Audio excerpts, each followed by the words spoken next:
नमस्कार, जय हिंद दोस्तों आज के इस क्लास में हम लोग बीएसएससी इंटर लेवल भर्ती परीक्षा को लेकर के साइंस के सेशन को कवर करेंगे, जिसमें कि आज के सेशन में हम लोग सेट नंबर 10 और 11 को डिस्कस करेंगे। फ्रेंड्स, मैं आपको बता दूं कि ऑलरेडी आपको जो है इस बुक का आपको सेट नंबर 9 तक आपको अपलोड कर दिया गया है। जो नए कैंडिडेट हैं, प्लेलिस्ट जाकर के आप लोग सारे क्लास को विजिट करेंगे। आइए सेशन को हम लोग कंटिन्यू करते हैं। तो जैसा कि फ्रेंड्स, आज का पहला प्रश्न हमारा दिया गया है कि औसत फल उत्पन्न होता है। औसत फल उत्पन्न कहाँ से होता है, ये आपको नंबर बताना है। तो ये आपका राइट आंसर हो जाएगा फ्रेंड्स पुष्क्रम से। पुष्क्रम से जो फल उत्पन्न होते हैं इसे हम लोग कहते हैं औसत फल। ऑप्शन ए करेक्ट हो जाएगा। अगला प्रश्न हमारा नेक्स्ट में दिया गया है सत्य फल उत्पन्न होता है। तो इस प्रकार से क्वेश्चन को इस बुक में आपका जो है अरेंज किया गया है, ताकि आपके जो भी आपका फैक्ट सहित हो, ये सभी आपका चीज़ें जो है इसमें आपका कवर हो जाए। इसलिए इस बुक को मैंने आपको प्रिपेयर किया है कि इसको आप लोग अच्छे तरीके से अगर आप लोग कवर करेंगे तो डेफिनेटली आपके जो है स्कोर आपके अच्छे होंगे। तो यहाँ पर देखेंगे तो हमारा जो है सत्य फल का उत्पन्न होता है। सत्य फल कहाँ से उत्पन्न होता है, तो अंडाशय से जो उत्पन्न होता है इसे हम लोग कहते हैं सत्य फल। तो ऑप्शन आपका यहाँ पर बी करेक्ट हो जाएगा। तो दोनों पॉइंट को आप लोग यहाँ से याद रखेंगे। आगे बढ़ते हैं। अगला क्वेश्चन है साथियों नेक्स्ट में हमारा दिया गया है कि कॉर्निया मानव शरीर के किस अंग का भाग है। इंपोर्टेंट है, कभी कभी आपको पूछा जाता है कि मानव शरीर के आंख के किस भाग को जो है दान किया जा सकता है। तो कॉर्निया को दान किया जा सकता है, क्योंकि कॉर्निया जो होता है इसकी लंबाई घटती बढ़ती नहीं है। तो यहाँ पर आपको बताना है कि मानव शरीर के किस अंग का जो है आपका कॉर्निया किस अंग का भाग होता है। तो ये फ्रेंड्स आपका जो है नेत्र का होता है, जिसे हम लोग आंख कहेंगे। ऑप्शन आपका सी करेक्ट हो जाएगा। आगे बढ़ते हैं। अगला प्रश्न हमारा नेक्स्ट में दिया गया है। सभी प्रश्नों का आपको फटाफट अटेम्प्ट लेते चलना है। तो प्रश्न हमारा दिया गया है कि घेघा रोग किसकी कमी से होता है, ये हमें पूछा जा रहा है। बताइए आप लोग यहाँ पर राइट आंसर आपका क्या हो जाएगा। तो साथियों जो है आयोडीन की कमी के कारण से घेघा नामक रोग होता है, जिसे हम लोग गलगंड की बीमारी भी बोलते हैं। तो ऑप्शन आपका यहाँ पर ए करेक्ट हो जाएगा। विटामिन ए की कमी के कारण से रतुंधी नामक बीमारी होती है। और विटामिन सी की अगर हम बात करेंगे तो विटामिन सी की कमी से अस्कर्वी नामक बीमारी होती है। और विटामिन बी की कमी के कारण से बेरी नामक रोग होता है। इतने फैक्ट को आप लोग याद रखेंगे। अगला क्वेश्चन है, अगला में यहाँ पर आपको दिया गया है कि नेत्रदान में दाता के आंख का कौन सा भाग प्रत्यारोपित किया जाता है। फ्रेंड्स, अभी जस्ट मैंने आपको रिवील कराया है कि कॉर्निया जो आपके होते हैं ये आपके डोनेट किया जा सकता है। तो ऑप्शन ए यहाँ पर हमारा राइट हो जाएगा। अगला क्वेश्चन हमारा नेक्स्ट देखिए दिया गया है कि किस मानव अंग में सर्वाधिक कोलेस्ट्रॉल उत्पादित होता है, ये हमें पूछा जा रहा है। तो देखिए फ्रेंड्स, अगर कोलेस्ट्रॉल की अगर हम बात करें तो ये हमारा जो है यकृत में सबसे अधिक जो है उत्पादित होता है। फ्रेंड्स याद रखेंगे, मानव शरीर का सबसे जो बड़ी ग्रंथि होता है ये आपका यकृत होता है। और विटामिन ए कहाँ पर संचित होता है, तो ये हमारे जो है यकृत के अंतर्गत जो है संचित होता है, जिसे हम लोग लीवर कहते हैं। ऑप्शन ए करेक्ट हो जाएगा। अगर दूसरा अगर हम बात करेंगे कि मानव शरीर की सबसे बड़ी ग्रंथि कौन सा होता है, तो ये आपके अग्नाशय होता है, जो कि दूसरे नंबर पर आपके आते हैं। आगे बढ़ते हैं। आगे क्वेश्चन हमारा नेक्स्ट दिया गया है, बोला जा रहा है कि ऑप्थॉल्मिक संबंधित है। ऑप्थॉल्मिक जो है ये किससे संबंधित है, ये हमें पूछा जा रहा है। तो ऑप्थॉल्मिक की अगर हम बात करें तो ये हमारे आंख से संबंधित है। ऑप्शन डी राइट हो जाएगा। अगला क्वेश्चन है, बोला जा रहा है कि मशरूम से बहुयात में मिलता है। देखिए बताना है कि मशरूम से जो हमें किस पदार्थ की मात्रा जो है सर्वाधिक मिलती है। तो ये हमारा राइट आंसर हो जाएगा प्रोटीन। प्रोटीन आपका राइट आंसर हो जाएगा। इसके अलावा देखिए अगर हम बात करेंगे प्रोटीन का, तो सोयाबीन में जो है सबसे अधिक जो हमें प्रोटीन की प्राप्ति जो है होती है। आगे बढ़ते हैं। फिर अगला क्वेश्चन हमारा नेक्स्ट में दिया गया है, बोला जा रहा है कि अधिकतम शाकाहारी प्रोटीन पाए जाते हैं। तो देखिए अधिकतम शाकाहारी जो प्रोटीन पाए जाते हैं ये दालों में पाए जाते हैं। ऑप्शन बी करेक्ट हो जाएगा। आगे बढ़ते हैं। अगला में हमारा दिया गया है कि तंबाकू में पाए जाने वाला रसायन है। तंबाकू में किस प्रकार का रसायन पाया जाता है, तो इसमें जो है आपका निकोटीन नामक पदार्थ पाया जाता है। ऑप्शन बी करेक्ट हो जाएगा। जबकि अगर हम बात करें कि कॉफ़ी में क्या पाया जाता है, तो आपके कैफीन पाए जाते हैं। तो पूछा हुआ है तो आपको याद रखना है। अगला में हमारा दिया गया है कि कौन सा विटामिन यकृत में संचित किया जा सकता है। जस्ट अभी मैंने आपको बताया है और आप सभी लोगों को बताना है। अब राइट आंसर यहाँ पर आपका क्या हो जाएगा। तो इस बुक के लिए मैंने आपको बताया था कि ये काफ़ी ज़्यादा बीएसएससी के एग्जाम पॉइंट से आपका इंपॉर्टेंट हो सकता है। जो कैंडिडेट ऑलरेडी नहीं भी पढ़े हुए हैं, तो इस बुक में इस प्रकार से सिस्टमेटिक तरीके से क्वेश्चन को अरेंज किया गया है कि ज़्यादा से ज़्यादा क्वेश्चन पर आपका जो है कमांडिंग हो जाएगा। साथ ही आप जो है इसमें 20+ आप डेफिनेटली जो है स्कोर भी आप लोग कर पाएंगे। तो आप जैसा कि देख पाएंगे कि क्वेश्चन का सिस्टमेटिक तरीका से एक जो अरेंजमेंट है ये काफ़ी इंपॉर्टेंट है आपका। तो यहाँ पर आप देख पाएंगे कि कौन सा विटामिन यकृत में संचित किया जा सकता है। तो विटामिन ए हमारा राइट आंसर हो जाएगा। विटामिन ए का सबसे अच्छा स्रोत गाजर होता है। विटामिन बी का सबसे अच्छा स्रोत केला होता है। विटामिन सी का सबसे अच्छा स्रोत आंवला होता है। विटामिन डी का सबसे अच्छा स्रोत सूर्य प्रकाश की उपस्थिति और मछली का तेल होता है। तो इतने पॉइंट को यहाँ से आप लोग याद रखेंगे। अगला प्रश्न साथियों दिया गया है, मानव शरीर के किस अंग में हड्डियों की संख्या सर्वाधिक है? तो सबसे अधिक अगर हड्डियों की संख्या की अगर हम बात करेंगे तो ये हमारा हो जाएगा फिंगर, ऑप्शन ए करेक्ट हो जाएगा। अगला प्रश्न साथियों दिया गया है कि नेत्र गोलक किस सेट द्वारा चालित होता है?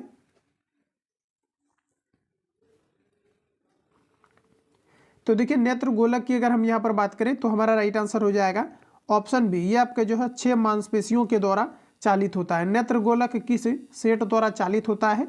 तो 6 मांसपेशियों के, ऑप्शन बी करेक्ट हो जाएगा। आगे बढ़ते हैं फ्रेंड्स, अगला क्वेश्चन नेक्स्ट हमारा, जैसा कि आप लोग देख पाएंगे दिया गया है कि क्वासी-योरकर तथा मारास्मस बीमारी किसकी कमी के कारण से होता है, ये हमें पूछा जा रहा है। तो क्वासी-योरकर और जो मारास्मस नामक बीमारी होती है ये प्रोटीन की कमी के कारण से होता है। देखिए क्वासी-योरकर जो होता है ये बड़े व्यक्ति में हो सकता है, जबकि मारास्मस नामक जो बीमारी है ये छोटे बच्चों में जो है प्रोटीन की कमी के कारण से देखने को मिलता है। तो ऑप्शन आपका यहाँ पर सी करेक्ट हो जाएगा, ध्यान रखेंगे।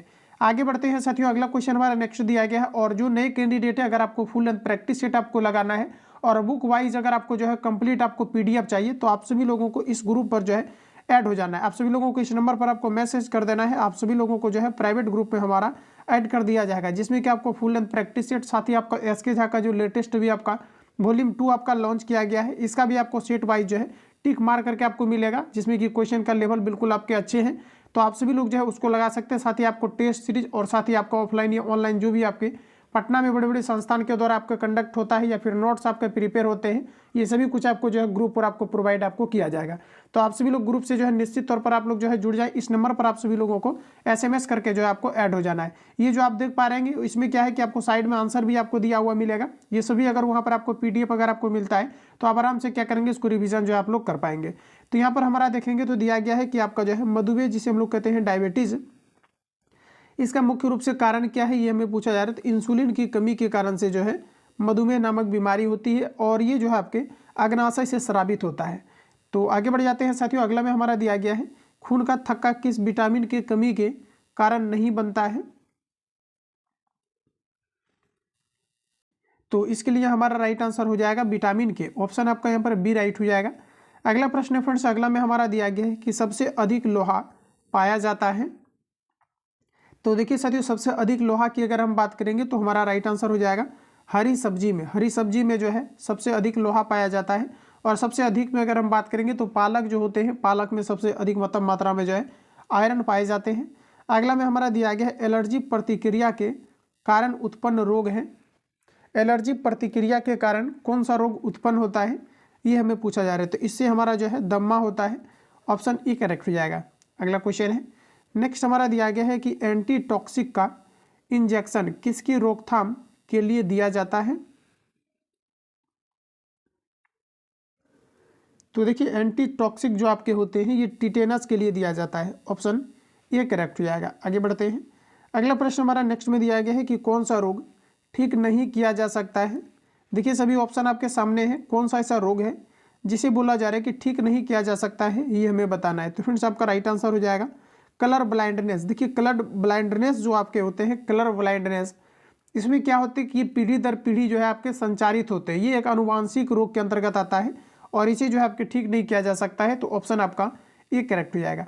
अगला प्रश्न फ्रेंड्स दिया गया है कि बिडाल टेस्ट का उपयोग किसकी संभावना की जांच के लिए किया जाता है? तो ये हमारा राइट आंसर हो जाएगा आपका टाइफाइड। टाइफाइड की जांच के लिए बिडाल टेस्ट का प्रयोग किया जाता है। अगला प्रश्न हमारा नेक्स्ट में दिया गया है, बोला जा रहा है कि जो है आपका एस्टेग्मेटिज्म एक बीमारी है। एस्टेग्मेटिज्म जो है ये किस प्रकार की बीमारी है? तो ये जो है एक प्रकार की आंखों की बीमारी है, ऑप्शन बी करेक्ट हो जाएगा। अगला क्वेश्चन में हमारा दिया गया है, बोला जा रहा है कि चेचक के टीका की खोज सर्वप्रथम किसने किया था, ये हमें बताना है। तो साथियों याद रखेंगे, सबसे पहले आप लोग क्वेश्चन को बनाइए और देखने के बाद आप जो है आराम से इसको अटेम्प्ट ले पा रहे होंगे। तो हमारा दिया गया है कि चेचक की टीका की खोज सर्वप्रथम किनके द्वारा किया गया था? तो ये जो है एडवर्ड जेनर के द्वारा किया गया था। तो ऑप्शन यहाँ पर आपका जो है सी आपका राइट हो जाएगा। अगला प्रश्न में हमारा दिया गया है कि जो है मवेशियों में आर्गोटिज्म रोग होता है।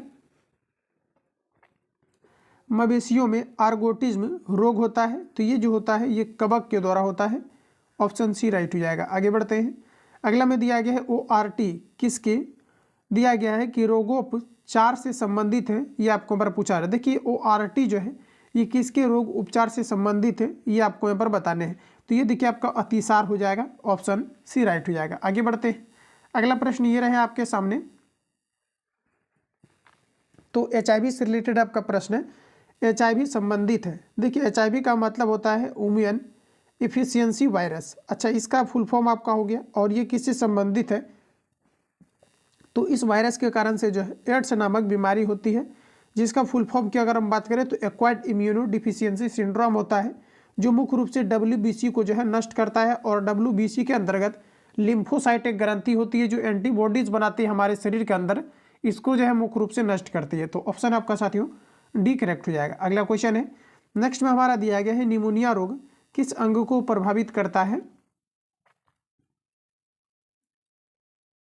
तो देखिए निमोनिया की अगर हम बात करेंगे तो ये मुख्य रूप से जो है फेफड़ा को प्रभावित करता है। तो ऑप्शन ए आपका राइट हो जाएगा। अगला प्रश्न फ्रेंड्स दिया गया है कि निमोनिया किसके कारण होता है, ये आपको यहाँ पर बताना है।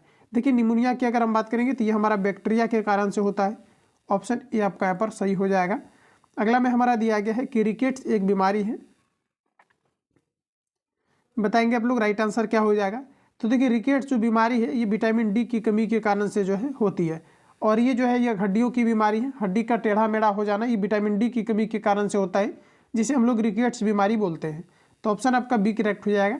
और देखिए यहाँ से आपको याद रखना है कि विटामिन डी का जो केमिकल नाम होता है ये आपका कैल्सीफेरॉल होता है। आगे बढ़ते हैं फ्रेंड्स, अगला में हमारा नेक्स्ट में दिया गया है, बोला जा रहा है कि किसके इलाज में कीमोथेरेपी उपयोग किया जाता है। तो देखिए कीमोथेरेपी का जो प्रयोग किया जाता है ये आपका कैंसर के इलाज के लिए किया जाता है। तो ऑप्शन आपका यहाँ पर ए करेक्ट हो जाएगा। आगे बढ़ते हैं, अगला क्वेश्चन हमारा दिया गया है, बोला जा रहा है कि स्पाइंडिलाइटिस बीमारी किसे प्रभावित करती है।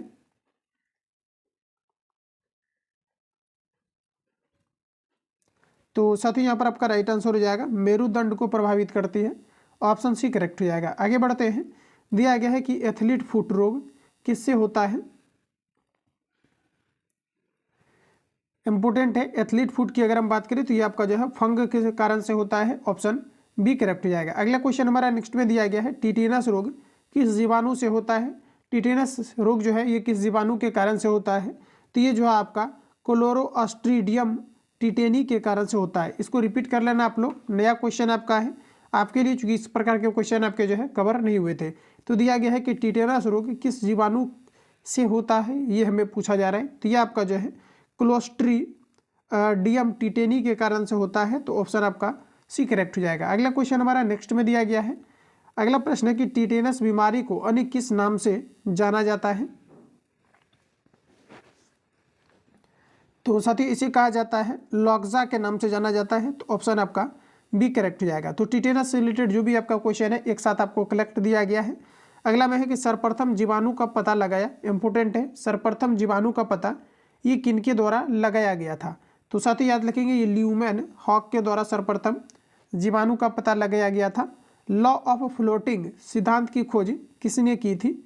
देखिए सभी ऑप्शन आपके सामने हैं, दिया गया है कि लॉ ऑफ फ्लोटिंग सिद्धांत की खोज किसने की थी, ये हमें पूछा जा रहा है। तो ये आपका किया गया था आर्किमिडीज के द्वारा। ऑप्शन डी करेक्ट हो जाएगा। अगला प्रश्न हमारा नेक्स्ट में दिया गया है कि जीव विज्ञान का जनक कहा जाता है। तो फ्रेंड्स याद रखेंगे जीव विज्ञान का जनक जो कहा जाता है ये अरस्तु को कहा जाता है। तो ऑप्शन आपका ये करेक्ट हो जाएगा। आगे बढ़ते हैं, अगला हमारा यहाँ से देखिए आपका नेक्स्ट आपका जो है अगला सेट आपका यहाँ से आपका एंटर हुआ, और यहाँ से आपका जो है नेक्स्ट आपका जो है शुरू होगा। तो यहाँ से आप सभी लोगों का फटाफट अटेम्प्ट लेते चलना है। तो जैसा कि आप देख पाएंगे प्रश्न हमारा दिया गया है कि रबड़ के संश्लेषण में प्रयोग किया जाता है। तो साथियों कई बार इस प्रकार के प्रश्नों को मैंने आपको रिवील कराया है कि जो है आपके रबड़ के वल्कनाइजेशन में आपका सल्फर का प्रयोग किया जाता है, जबकि पूछा जा रहा है कि रबड़ के संश्लेषण में प्रयोग किया जाता है तो आपका आइसोप्रीन का प्रयोग किया जाता है। इंपॉर्टेंट है, आप लोग याद रखेंगे। और इस बुक में जो है मेनली आपको जो है बीएसएससी को टारगेट किया गया अच्छे तरीका से, इसमें अगर आप देखेंगे तो बीएसएससी के अंतर्गत जिस भी टॉपिक को कवर किया गया है उन सभी टॉपिक से इस बुक में आपको क्वेश्चन जो है सिलेक्ट करके आपको दिया गया है, जो कि एक बेसिक टू आपके जो मॉडरेट लेवल तक आपको दिया गया है। यानी कहने का मतलब उससे जो भी आपका फैक्ट बनेगा ये सभी चीज़ें आपको जो है एक सिस्टमेटिक तरीका से आपको दिया गया है। तो प्रश्न को एक बार रिपीट करेंगे कि रबड़ के संश्लेषण में प्रयोग किया जाता है, तो इसमें आपका जो है आइसोप्रीन का प्रयोग किया जाता है। ऑप्शन बी राइट हो जाएगा। आगे बढ़ते हैं साथियों, दिया गया है कि सोने के आभूषण बनाते समय इसमें मिलाया जाता है। तो देखिए शुद्ध जो सोना होता है ये आपका 24 कैरेट का होता है और ये काफ़ी लचीला होने के कारण से जो है इसमें 6 भाग जो है आपका तांबा को मिलाया जाता है, जिसके कारण से जो है 18 कैरेट करके इन्हें जो है आभूषण के निर्माण हेतु प्रयुक्त किया जाता है। तो इसमें जो आपको मिलाया जाता है इसमें आपका तांबा को मिलाया जाता है।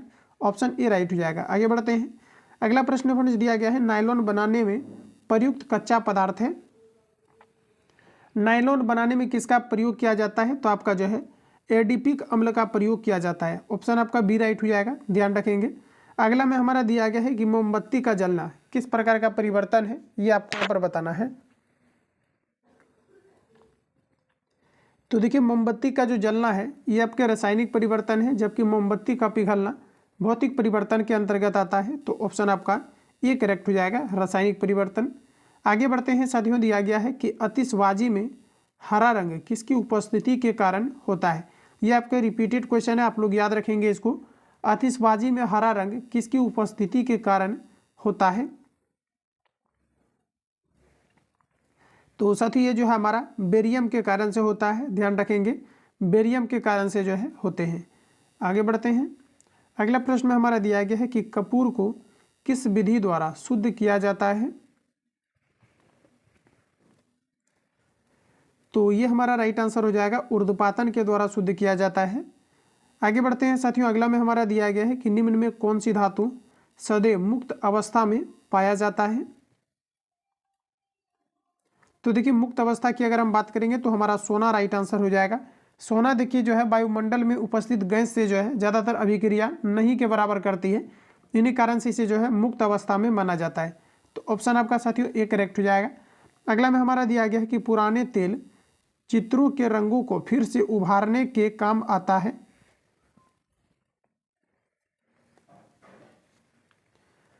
तो यहाँ पर हमारा राइट आंसर हो जाएगा जो है आपका हाइड्रोजन पेरोक्साइड आपका हो जाएगा। ध्यान रखेंगे, हाइड्रोजन पेरोक्साइड आपका हो जाएगा। पुराने तेल चित्रों के रंगों को फिर से उभारने के काम कौन सा आता है? तो हाइड्रोजन पेरोक्साइड आता है। तो ऑप्शन आपका यहाँ पर बी करेक्ट हो जाएगा। अगला मेरे को दिया गया है कि कौन सा तत्व सभी रंगीन यौगिक बनाता है। तो हमारा राइट आंसर हो जाएगा क्रोमियम। ऑप्शन ए करेक्ट हो जाएगा। अगला प्रश्न है कि सबसे हल्का तत्व है।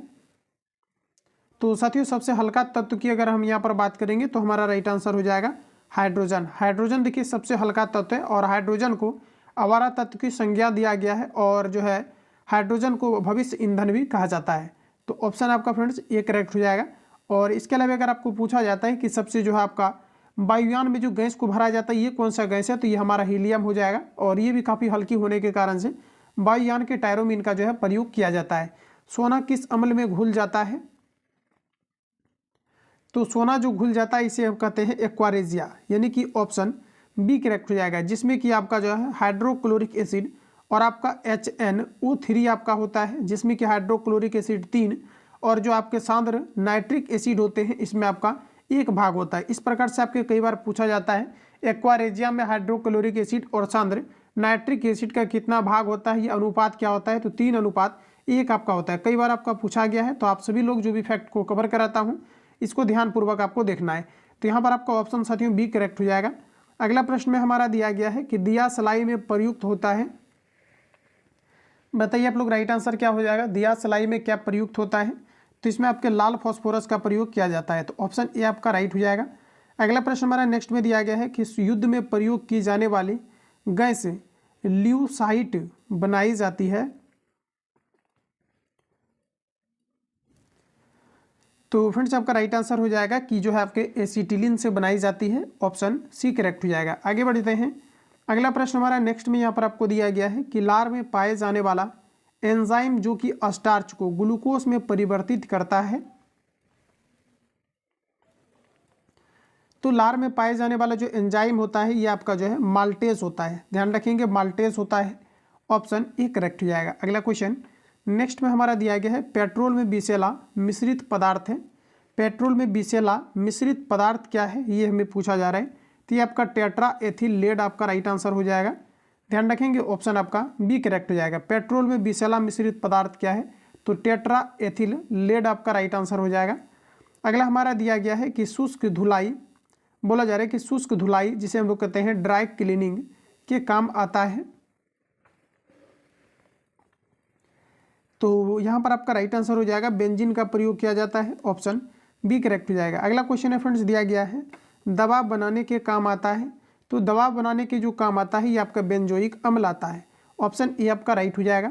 आगे बढ़ते हैं फ्रेंड्स, अगला में हमारा दिया गया है कि सबसे अधिक संख्या में किस तत्व के यौगिक है, ये हमें पूछा जा रहा है। सबसे अधिक संख्या में अगर हम बात करेंगे तो कार्बन हो जाएगा। देखिए कार्बन जो होता है ये अधिक जो है क्या करता है कि लंबी लंबी श्रृंखला का निर्माण करती है, तो ऑप्शन आपका यहाँ पर जो है सी आपका राइट हो जाएगा। अगला हमारा नेक्स्ट में दिया गया है कि हेबर विधि से अमोनिया के निर्माण में निम्न उत्प्रेरक में लाया जाता है। तो देखिए हेबर विधि से अमोनिया का निर्माण करने के लिए उत्प्रेरक के रूप में लोहा का प्रयोग किया जाता है, Fe का प्रयोग किया जाता है। काफ़ी इंपॉर्टेंट है, बराबर आपके रिपीट होते हैं ये सभी क्वेश्चन, आपका याद रखेंगे। अगला प्रश्न साथियों दिया गया है कि नीला स्याही बनाने में प्रयोग किया जाता है। तो देखिए नीला स्याही को बनाने में फेरस सल्फेट का प्रयोग किया जाता है, ऑप्शन बी राइट हो जाएगा। अगला क्वेश्चन है कि रेयॉन रेसे तैयार किए जाते हैं।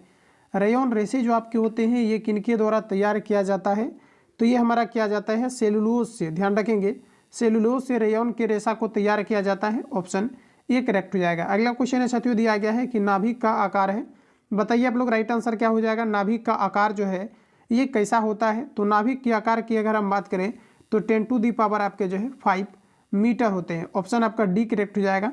नाभिक की आकार का कितना होता है आपका न्यूक्लियस का, तो 10 टू दी पावर माइनस आपका 15 मीटर होता है। अगला हमारा नेक्स्ट में दिया गया है कि निम्न में अस्थायी कण है।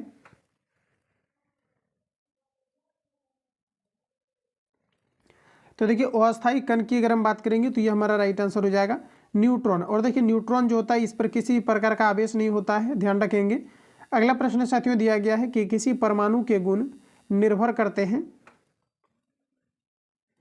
परमाणु का जो गुण होता है ये मुख्य रूप से देखा जाए तो बाह्यतम कक्षा में उपस्थित इलेक्ट्रॉन की संख्या पर निर्भर करता है, जिसे हम लोग इलेक्ट्रॉनिक विन्यास बोलेंगे इन पूरी संरचना को, ऑप्शन आपका डी करेक्ट हो जाएगा।